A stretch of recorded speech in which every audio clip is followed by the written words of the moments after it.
Hi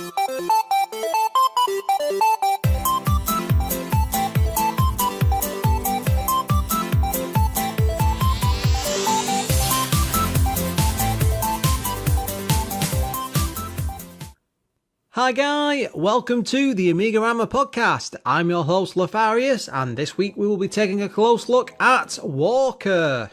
Of course, as always, we're going to take a dip into this week's Amiga news, and first up, something called iGame has received a sequel, or rather it is version 2, and it's its first public beta. iGame has been rewritten from the ground up, brand new settings, a redesigned GUI, improved handling, and much more, and that's available over via the link on indieretronews.com, which I will stick into the show notes. Now, this is actually something I've used on and off over the years on my, I think it was Classic Workbench where I first got to have a play around with it. It's one of the multiple choices you can use to catalogue all the games available on like a hard drive to select different titles, and you get like snapshot of pictures and huge lists of games that I think you can categorise and put them in different sections and things. It's a neat little program. Sad to say that I never really had much use to it. I tend to stick to plain old boring lists because I just like things to be in alphabetical order. I mean, not that iGame didn't do this, it was more than capable of it, but the fact that they've rebuilt it, I always found it to be a bit clunky and a bit slow, but they seem to have changed this completely. I mean, it was out years upon years ago, so definitely worth checking out. For the link in the show notes. Next up is something I've been watching out of huge interest, and it's Retro Man Cave's A1500 Restoration Trash to Treasure series. He's just posted the first part where he basically went through it and cleaned out the system and had a look at some problems with it and got it working. Now, if you're not aware of what type of videos are, they're usually in a bit of a state, and he always tends to clean them up and bring them up to as close to new as possible, or make them usable in some degree or another. Now, with everything that's been going on with the A3000 re-release of the case, it's rather interesting that he would dip back into this, because he did interview Steve Jones about the whole thing that was going on. It's a full series at the moment anyway, and it's about 20 minutes long. I might be a bit short even on that, but he does lots and lots of these type of videos, and they're always fascinating to watch. And he's really eager, and he's got a good way about him of introducing these things and talking around stuff, so I can highly recommend his YouTube channel. In other show news, I'd just like to put out a quick reminder that if you're using iTunes or the dreaded Apple, then by all means please pop along to the show on there and drop us a review. It's been ages since I've last heard from you guys. It's a very easy way to show a bit of love for this show, plus it gives me something else to talk about rather than pestering you guys all the time.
Here's a special news bulletin.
And it's time to move on to this week's game. Now for this week I have picked Walker. Now this was something I actually owned as a kid, I'm surprised to say. Now I'm like everybody else, I always had a pretty big collection of pirated discs. That's just the way things were done, I'm afraid. One thing I did like doing at the time, if there was a major game coming out, I mean I couldn't always get pirate copies straight away, but if it was something that really took me fancy, like say Monkey Island 2 or Beneath the Steel Sky, some really big game, I would go out of my way to make sure I got a copy. I did this with Walker. I think it was Amiga Action, or it might have been Power, where I read some like really good reviews about it, and they possibly had a demo as well, which probably pushed me over the edge. See, demos do work. They still work to this day, I might add. I'm still getting things on my Switch and downloading them, and there's a couple of things I bought just because of demos. I don't know why demos have been dying off. It's quite depressing. Anyway, sorry, back to Walker. I have no recollection whatsoever of playing this as a kid. I just knew that I was very, very excited about it, and I can remember getting the box and tearing my way through it, and that's as far as my memory goes. So getting a chance to come back to this. Now I only had an Amiga 600, but I had souped it up pretty much for the time, because I had 2 floppy disk drives, and I think I had 2 meg of RAM and a 20 meg hard drive. You know, this was a beast of an A600, so it must have been around 93, 94 when I had that. The fact that this game would have appealed to me with the talk of extra voices with the more and more RAM, there's no surprise that I would have jumped on it. It was published by Psygnosis. My god, I don't know how many times we're going to return to them. They were everywhere. They've covered so many of their games. I just can't help it. I don't set out on purpose just to pick them, but most of the good stuff does seem to come from them. They were responsible for games like Benefactor, Dungeon Master, which covered a very, very long time ago. Things like Lemmings, the entire series, Blink. Or is it Flink? Yeah, sorry, it is Flink. I was reading that as Flick then for a moment. Microcosm, Orc, loads and loads of different games. They were one of the huge publishers at the time, probably like the equivalent of EA for the UK. Now, it was developed by DMA Designs. Now, if that sounds familiar, because they later went on to become Rockstar Games, who created all of the GTA series and Red Dead I'm not sure, Redemption, sorry. That entire massive huge game series, the size of that company now is just incredible. But this is where it all started, the early days with Walker. Did games like Lemmings, Lemmings 2 as well, all the spin-off series, Menace, Blood Money, Hired Guns. I think that was about it actually, all that excitement. There was only a couple there for the Amiga. Now, this came out in 1993 and it was on 3 floppy disks. Now, it's only a single player game, there's no option for 2 people, and it was priced at £29.99, which was about average for big releases at the time. The coder behind this was Ian Dunlop, who was also responsible for Hired Guns. Now, several people have mentioned this game to me and asked me to cover it, and I have dipped into it a few times trying to get an idea, but it's a pretty huge game. It's almost like an RPG in a way, and it needs a hell of a lot of time, and I do apologise for that because I'm doing these on a week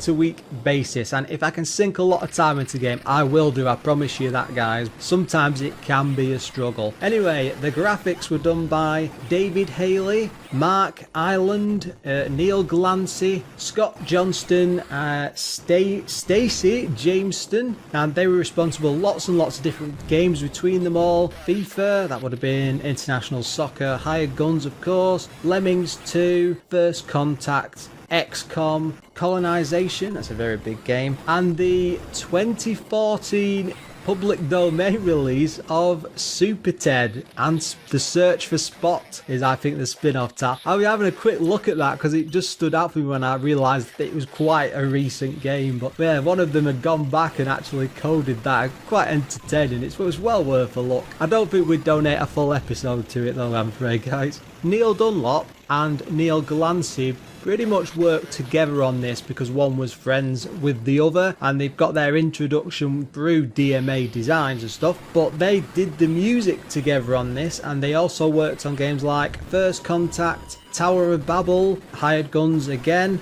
and also Raymond Usher was involved, who was behind the music on just Lemmings 2, so I'm not sure why he wasn't more involved with the Amiga scene than that. It might have just been the fact that he was working on some of the music, because there is a song in this game and it's quite involved, so he's probably involved in that. I might be wrong though, I might be wrong, I'm not sure. Looking at the game on the A1200, there doesn't seem to be any sort of souped up graphical differences, which is pretty much why it would have worked on my A600 back then. But it has sampled speech, which is only available to Amigas with more memory in them. So basically I think it's either 1 or 2 megas that you need to have running for it to even play. Otherwise you're just walking, running and gunning.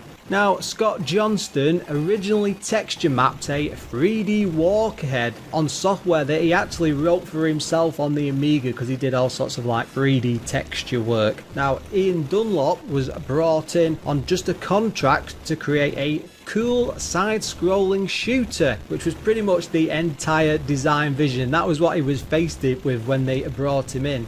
And with Walker selling really well in retail, they went on to offer him a full-time contract, so there was a bit of a happy ending there.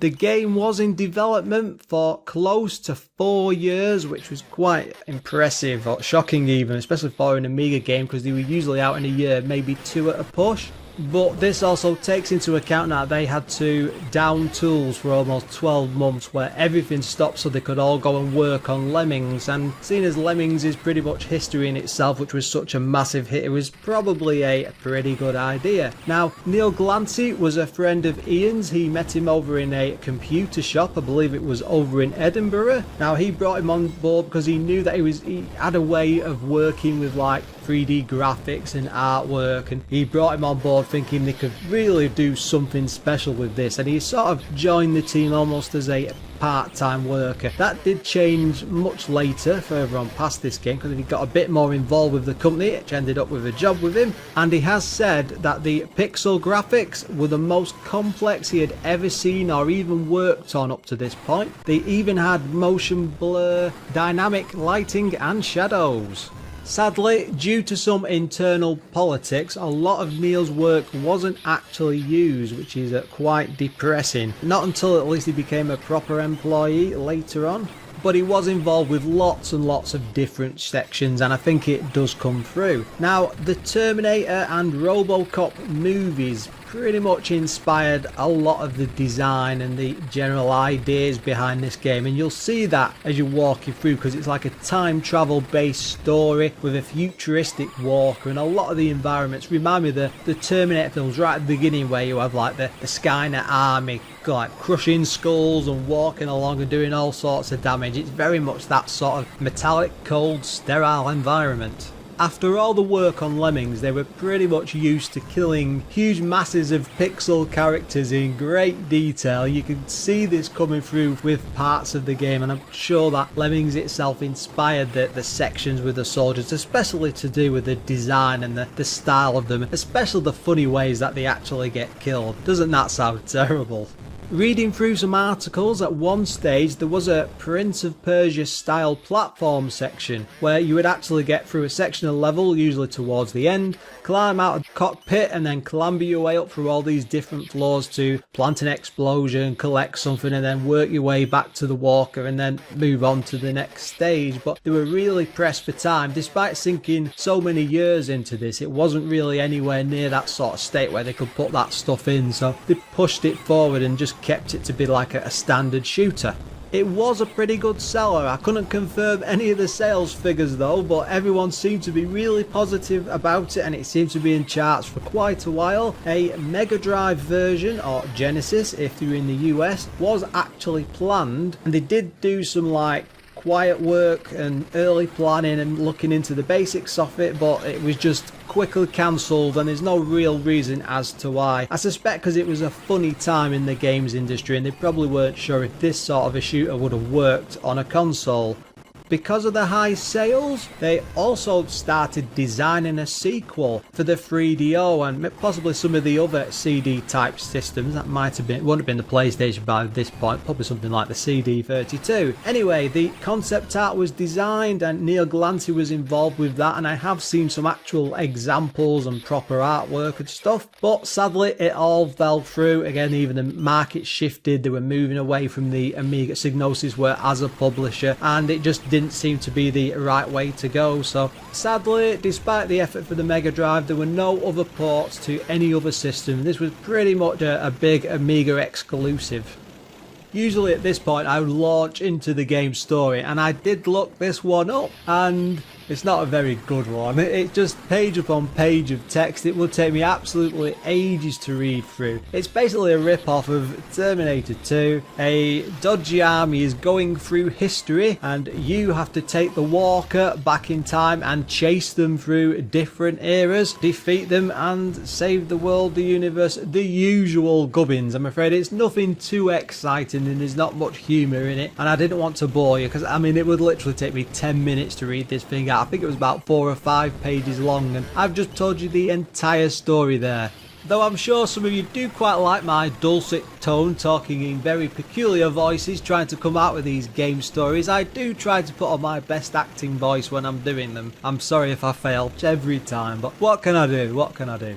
From the main menu, you don't get much choice. There's an easy mode and an arcade mode, and that's about it. And you can also look at the high scores. There's nothing too fancy there. There's no like save or load options or anything. It just dumps you straight into the game. Obviously the easy mode is just a bit too easy. It's more of a training idea really. You can take loads and loads of hits and get really far through the game, but I found that one a bit too boring. So you really want to go for the arcade mode because it really does come through it, especially in the way you play. Now when you first start the game off, your main character is absolutely massive. He looks like ED-209 out of the Robocop movie, and that's where they got the inspiration from. It's a bit cheeky in a way because it's a similar style, except he has the turret. He's more blue though, and he has an extendable neck that sticks out in front and then moves from side to side. At the top left of the screen there is a simple score readout. You also have a temperature gauge or gauge, I'm not sure what you call that. It's basically an energy bar. As you fire your weapons from the turret, it heats up this bar. If it fills out, the guns die, and you have to wait for that bar to either drop down a bit, it doesn't have to go all the way, but the longer you hold down the button, the faster that gauge goes up, and you pretty much lose the ability to fire. So the entire game from that sense comes around this aspect of having to control the rate of fire. You've got lots of enemies to shoot at, but you can't just be holding down fire constantly. You have to be a bit smart with it and then use that bar to react in situations. The bigger enemies of course will take even more hits. You need to be more focused on them, but that will fill the bar up quickly, so you need to be flicking from say to smaller enemies, so you have to really control your rate of fire. But I am getting a bit ahead of myself there. In the top right, sorry, you've got a list of all the lives that you've got. You start off with 3. Don't think that actually increases depending on your points. I should have looked into that. That's only just occurred to me this moment as I'm actually talking. There's also a shield there, which does what it says on the tin. Every time you take hits, it drops lower and lower. It starts off nice and green, by the bottom it's nice and red. Along the bottom of the screen there are loads of like text readouts, but it's all decorative. It basically tells you things like if the area you're in is clear, if something's approaching, what the heat of your guns are, you know, if your shield's up or down, low or whatever. It doesn't really make a difference, and to be honest my eyes were constantly drawn to the attention and the action, what was going on the actual main part of the screen. So it's there if you want it. I suppose it looks alright if you're watching it from a distance, but it's a bit pointless really, and it doesn't really add anything to the game. The game has one of the most interesting controls setup I've ever seen. You can use a mix of keyboard and mouse or just the joystick. I mean, your joystick is straightforward, you're just moving left and right and firing, moving around to fire. It's nothing fancy, but when you use the keyboard and you're using Z for left, X for right, and then you're using the mouse to move the target cursor on the screen to fire, your hands just work together, and it's much less complicated than what you get with the joystick. It's a lot quicker because your hand naturally darts, because it's almost like you're controlling a mouse cursor, so your attention's drawn to areas, your mouse is flicking left, right, up and down, and it works just extremely well. And the fact that you can just use your fingers to move backwards and forwards at the same time, it just works in tandem. It's a very odd thing to say. It's not something I've seen in any other game, and it's a rather unique way to actually play the game.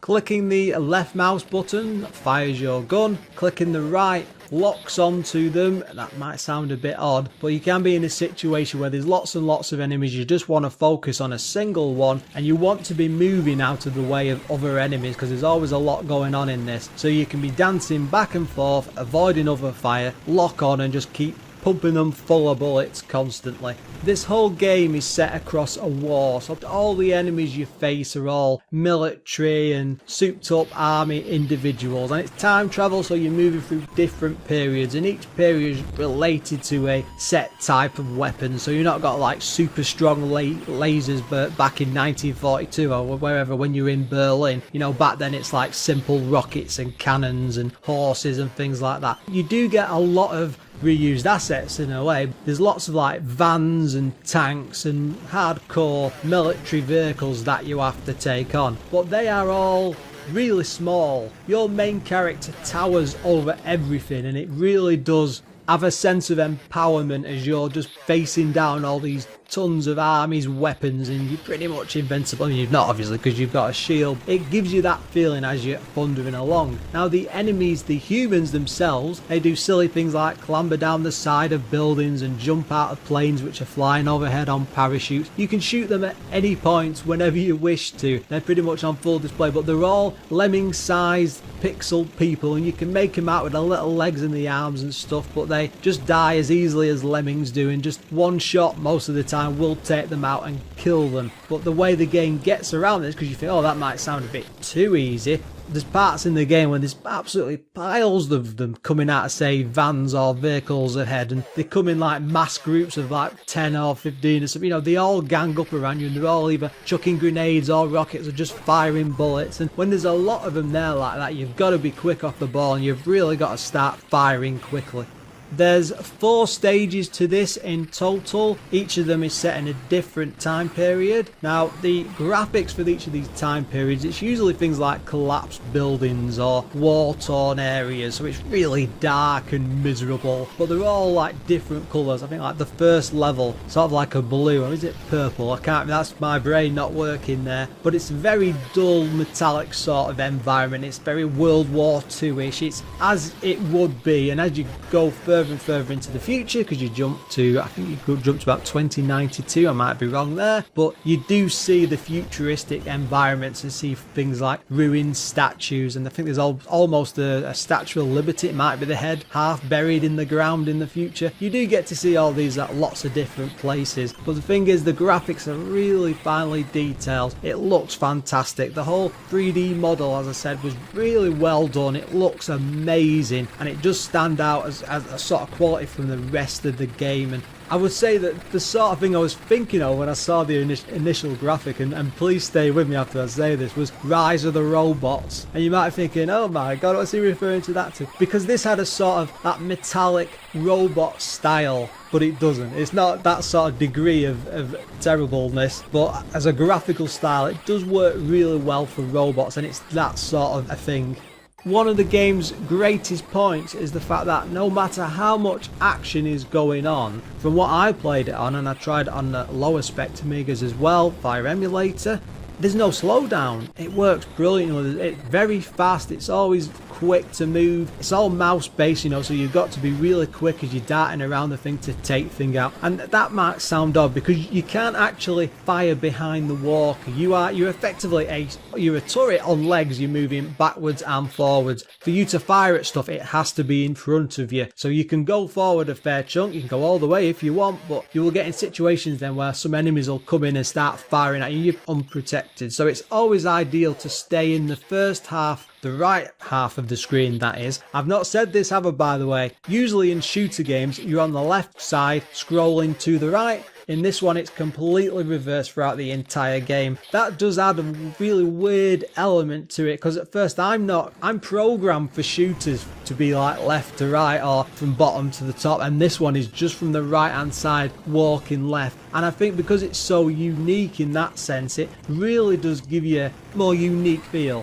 One of my favourite things about the first stage, which doesn't seem to be repeated from my playthrough, there's a train which goes from one side to the other. It's mounted with cannons and humans. Now you have a choice. You can let the train keep tugging all these carriages along and then just blow the carriages out as they draw level, but you'll be taking damage as you do it. Or you can just shoot out the train itself. I mean, it doesn't move too quickly, and most of the time you'll get it straight away, but it's a real nice touch, and it makes the environment like seem alive and more involved, like there's lots of things going on around you. Also, the while you'll have lots of people flooding on screen and tanks and other enemies and things firing like crazy. There are, of course, things like helicopters, airplanes. Again, it's all depends on the period and the area that you're in. As you get further in the game, it's all more like laser based, and it's more like your science fiction type of enemies. They're almost like spaceships even. Now, each level has a boss. These are nothing too amazing, I'm sad to say. Like the first level is something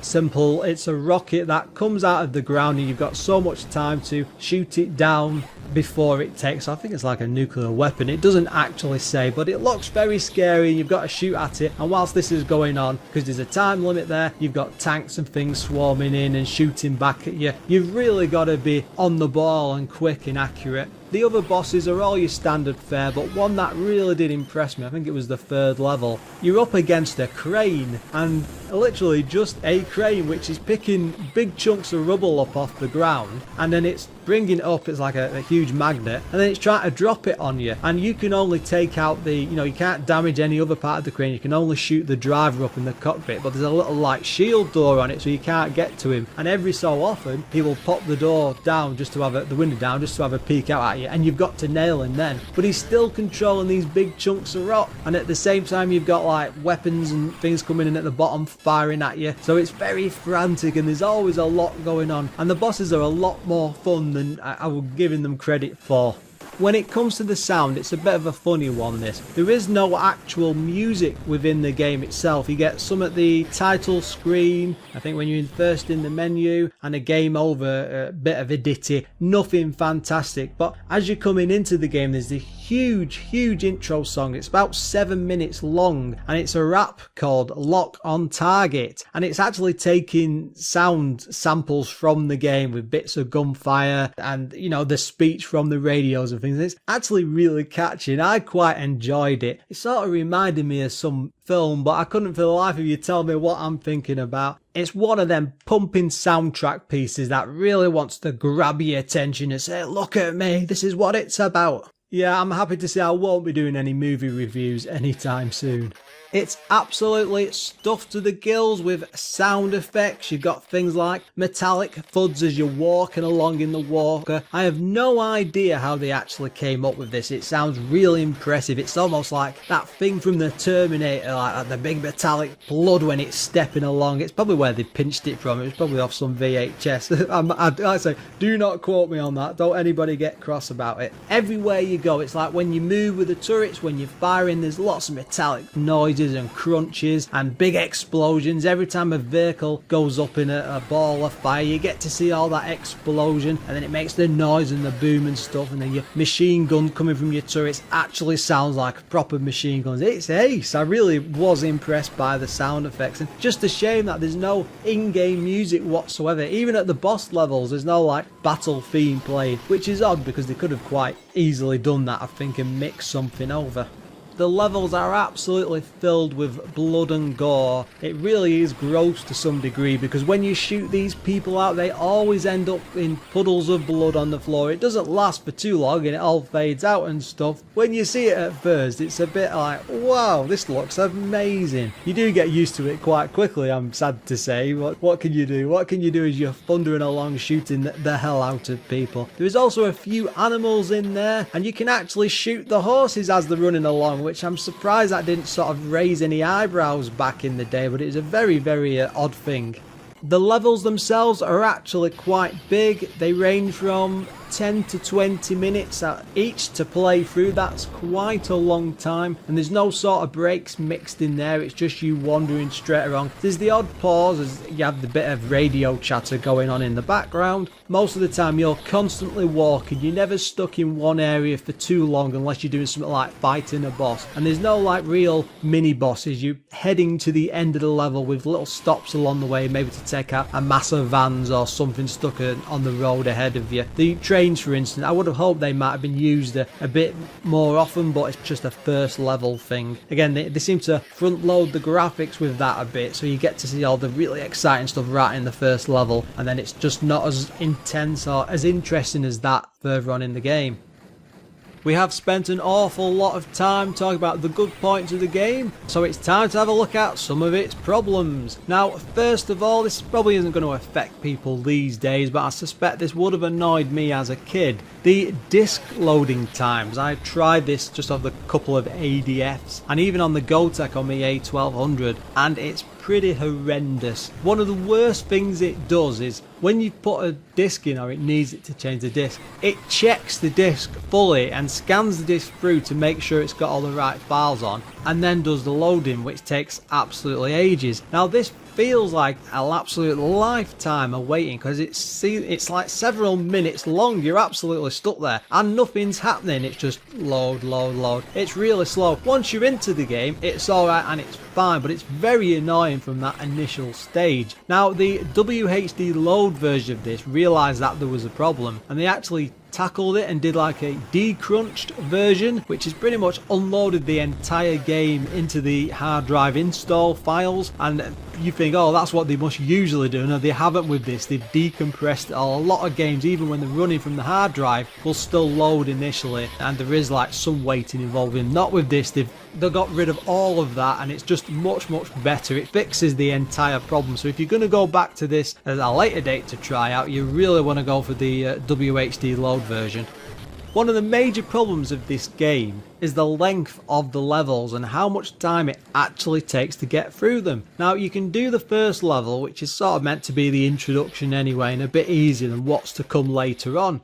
even if you know exactly what you're doing and you all time it right and you don't get hit very many times, you're looking at 10 minutes to get through the full stage. Now that's a lifetime for a shooter because you're constantly having to be very active and keep your eye on the ball and moving left and right and keeping your eye on things with the cursor. And it does have slight pauses as you're going along, which are like sort of serve as natural breaks. After a while, I think like 5 or 6 minutes, it feels a bit like, oh, this is just taking too long. And then when you get to the next stage, that stage is over 20 minutes of constant walking with the pauses going, little breaks in between here and there, and it's just too much and it really doesn't help the game flow. I think they should have broken it down a bit. I mean, there's not very many levels in this, effectively 4. They could have divided that up into a few sections, done a bit of different background art for 1 or 2 of them, maybe had 10-minute stages, 6 10-minute stages rather than these 20-minute beasts chucked in the middle. They don't serve any sort of story purpose. There's not like full movies going on or anything like that, so they could have quite easily broke this down a bit. And I can sort of see why when they were going to do the platformer idea, they were probably thinking, well, every so often you'll be getting out of the cockpit and clambering down, and no, that'll give you a chance to do something different. But without them sections in, it just seems a bit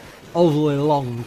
You might be wondering why I didn't mention any of the weapons or the items and that you're just using the turret. That's because there aren't any. You cannot collect anything. There's no sort of power-ups, no extra weapons, no improvements for the heat gauge, the temperature gauge or the shield, or even extra lives. I mean, it's just, there's nothing to collect, there's nothing to see on that sense, and you're completely restricted to the simple turrets. And the annoying part about it, there's a few sections where there's piles upon piles of enemies on a screen. You take loads of damage trying to take them all out, and you just think to yourself, if I just have a grenade or maybe some sort of like bomb that would just blow up on the single screen and take everything out. But there's nothing, and there's nothing to collect, and they really have missed out on a trick there. I mean, even if they'd just let you upgrade a few things, the fact that you can't upgrade that temperature at all, I mean, that you could have added a second bar. It wouldn't have taken anything. You know, maybe if you got to a certain level of points, you've got a permanent add-on or something like that. Sadly, there's no cheats for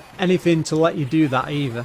Now you are in this huge walker. It's a tank on legs effectively, and you can walk over things and past things and, you know, move left and right, but when you walk over an enemy, it doesn't matter if it's a vehicle or it's something on the ground, nothing happens. They don't blow up, they don't all explode, there's no sort of like area damage. It just has no effect on them, and it's just pointless, and it's just very annoying to somebody, because I'd love to like be faced with a big pile of men on the ground and just be able to like step crunch and walk through the middle of them at the same time whilst I'm firing me yes, I'm a bit of a maniac, you know, I want to be firing me turrets and walking all crazy, and it just seems like such an odd thing not to include. It's screaming out for it. Loads of times we're sat there looking at it, just think, I just want to go barging through the middle of there, please let me have a bit of damage. No, they've not included any of it. The lack of music for this as well, it's very poor. I did like that introduction song. I'd say it was 7 minutes long. That's a massive track, and that's not like the same song looping a couple of times. It is a proper musical number, but it's not used within the game. You don't hear anything of it. There's no clever beats or little tones going off, and there's nothing. It's just constant weapon fire and explosions, and it's very basic for a shooter, and it really was quite depressing. There's also lots and lots of speech in this, and it does sound amazing. It's really clear, it's great, and it's to the point, but it's repeated far too often. When you first start the level out, you get like probably about 20 seconds introduction whilst they're warming up the engine and preparing you for the mission ahead. And it's just pointless because it's done on the first level, the second, the third, the fourth, every single time. And as you walk along, they'll be making comments like, be simple things like air attack incoming. But the thing is, it's happening all the time, so it'll keep doing it. It's the same voice saying the same thing over and over again, and after a while it just becomes a bit boring. Luckily, you can turn the voices off in the menu if you want to. Personal preference, to me, it bored me to tears. You might like it. And I have to say, there's no pickups in this game whatsoever. I'm still so mad about that. It really is missing something there. There's absolutely nothing to collect. There's no extra bonuses or extra points or lives or anything. You're just dumped in there. And the enemies as well, this is something else.